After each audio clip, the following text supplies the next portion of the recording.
Here we are with another quick hit playoff edition 611. Where do we begin?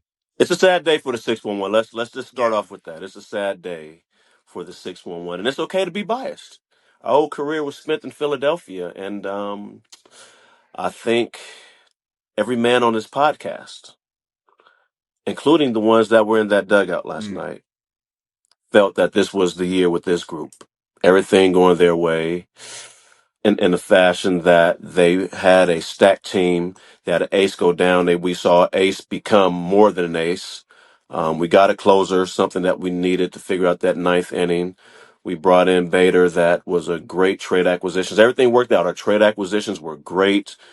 We ended the season relatively healthy. Everybody that we needed to win, we had. But as we know, sometimes and a lot of times, the best team does not win.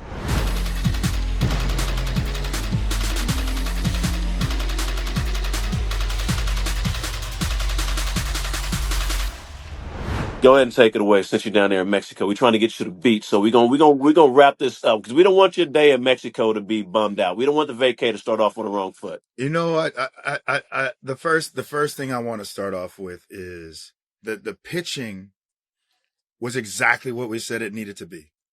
Like Christopher Sanchez was Christopher Sanchez, and then some.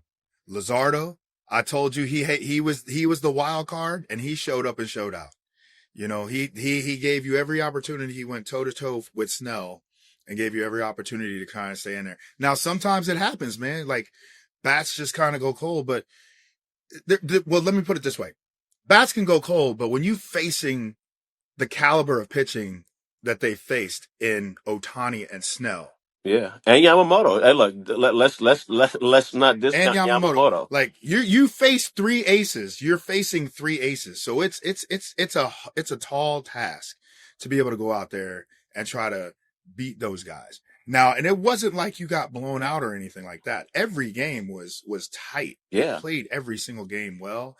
after that game three, I'm like, oh, here they go. Like that was it. That was that Matt Stairs ball to the moon that Schwarber hit that left the stadium. It's like, here it is. Okay, now they're going to show up. Now we have, and not that it wasn't a series, but it's like now we have a series. Like they're playing with confidence. Like we can get to these guys. Oh no, absolutely, absolutely. And then I think like obviously you get to the moment uh, in Game 4, bases loaded, the ground ball back Yeah, to Kirk Green.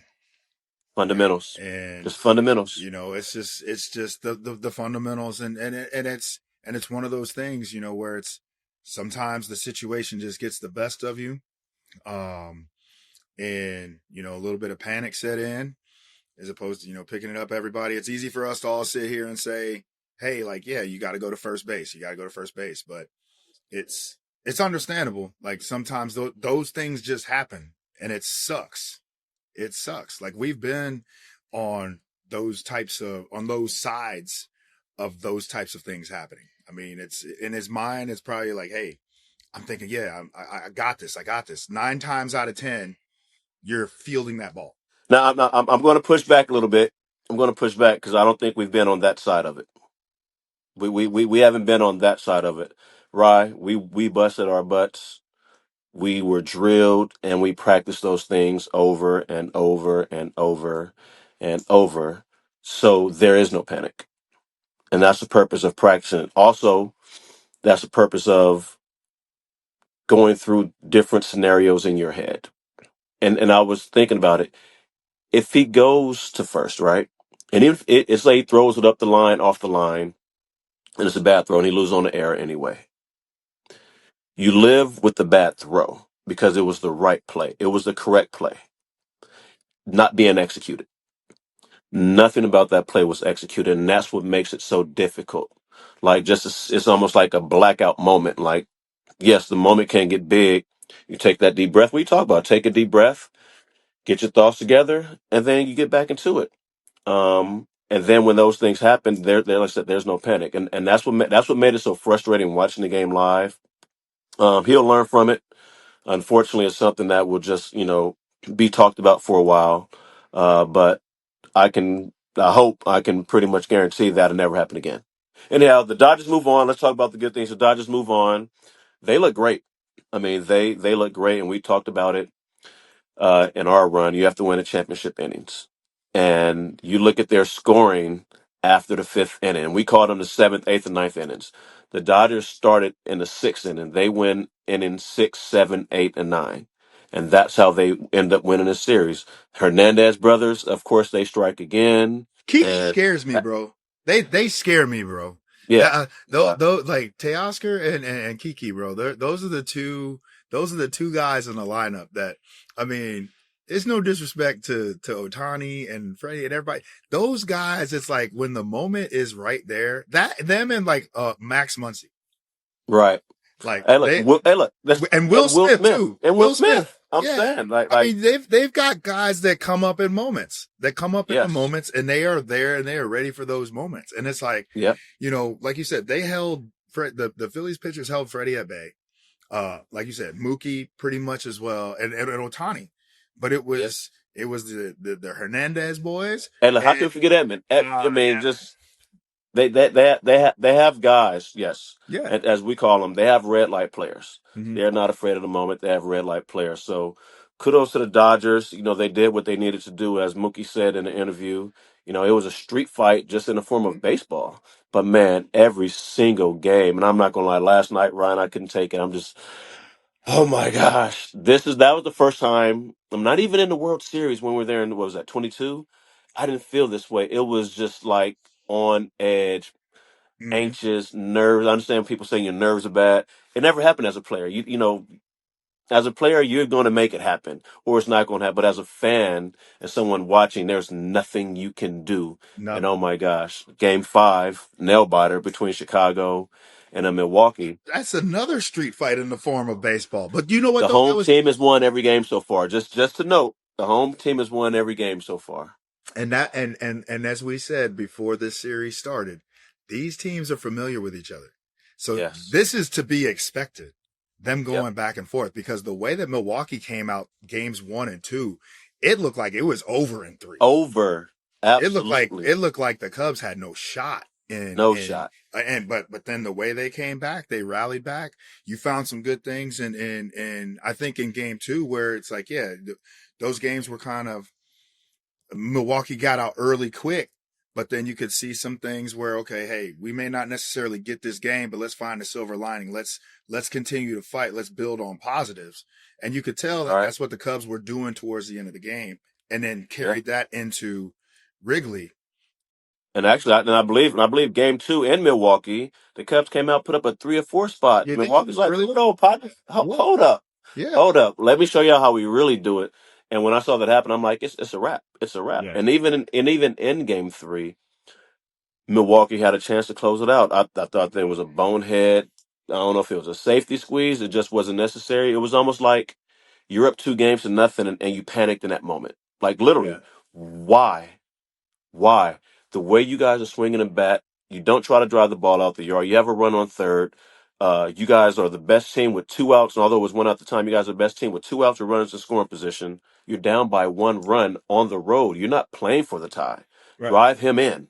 That's the first time I said, okay, Mm. all right, Chicago, they're Yeah. playing Cubby baseball. Like game 5 is not a lock. Like the Yeah. pitching, boy, knifing them up. The bullpen, the way Valencia just came in and shut it down. Whoo! So let's talk about the other boys in the stripes that are Ooh. out there. I think they're probably fishing together at this moment. You know, you got Pretty much. the blue stripes and the red stripes. That's They right. calling each other like, "Hey, where you at? Y'all got a head start, but we about to join y'all." The New York Yankees. Whew. Mm. Mm. Hey, Vladdy said it early, man. Vladdy Jr. said he's like, we're not afraid of the We're Yankees. not afraid. And they came out in games 1 and 2 and they showed it. And why did they keep pitching to Vladdy? Why? I don't. Why are you pitching to Vladdy? Griffey hated the Yankees, and he made it very clear. And his numbers against the Yankees are outrageous. Mhm. Vladdy made it very clear. I don't like you guys, and we're not afraid. Right. And have you seen his numbers against the Yankees? Oh, they're insane. And they pitched to him like what? I don't get it. I don't get it, Rob. I, I'm glad they did. right. I'm glad they did. It makes for great Hey, look, television.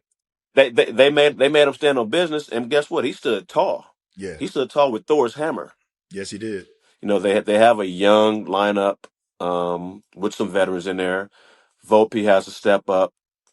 Wells, also Rice. Guys that are going to have to come up and play big. They're young, so you have space to let them grow, but they have some time in the big leagues now. And the Yankees are going to have to get them boys right. I mean, but you know what though? You can't overlook what Aaron Judge did in that series and how He went home he run. showed up and he posted up, and then when they Yep. needed him the most, he came through with that 3-run homer, Clutch. like Clutch. over 3/4 of the way up the flagpole. Okay, And look, bruh. I did a thing with Dan Patrick's show. There are only a few guys that keep the ball fair. Two of them are retired. Yeah, that's true. Barry and Chef. Yeah, That ball was off the plate in, almost on his way chest, in. and he just swung like this, and it's 3/4 up the foul pole. Judge is a beast. Hey, he had a great postseason. I think he hit Yeah, four and some change. he did. And I know people were on him about not having that big moment, the big hit. When I say the big hit, meaning a home run, that's what they're talking about. Well, And his I need, team was down by 3, and he did his job. And what I loved about it is how he went down to the end of the dugout, looked into the camera, took a step back, and gave that double look, almost like, "Is this not what you came to see? Is this not what you asked for?" Silence all the haters. So, but unfortunately, they're with our boys on the boat. They're probably on their way down to Mexico to meet they you. might be. Yeah, they You know, might be. They it, might be. I think they heard you were down there, so they're on their way to come Yeah. see you and ask if you. Look, they got a poll for you. They got a poll for you. But there's another series out there that we haven't touched on. We'll just jump on it real quick, and that's Seattle and Detroit. Back in Seattle, Kirby on the mound for Seattle. We have Scooble. Scooble on the mound for Detroit, and Scooble hasn't beat these boys. I think the bats for Detroit got to bottle up what they were doing in Detroit and make sure they brought that on the road. Yes, because look, very Scooble true. can only do so much. Like you can hold those guys at bay, but you still got to hit and you got to score runs. So the way those guys were starting to like swing freely, and I feel like I started seeing something with Javi because I'm a Javi Baez fan, bro. And just watching how everything about Javi is like smooth and cool. It's like he reminded me like Viento Suave, cool breeze. Juan Samuel, you know what I mean? Juan Samuel. Juan. Shout out Juan. You know what it is. But Papa. but it's just like watching him because I was like, ooh, he's close. He got to stay. If he stays right there, it's going to be trouble.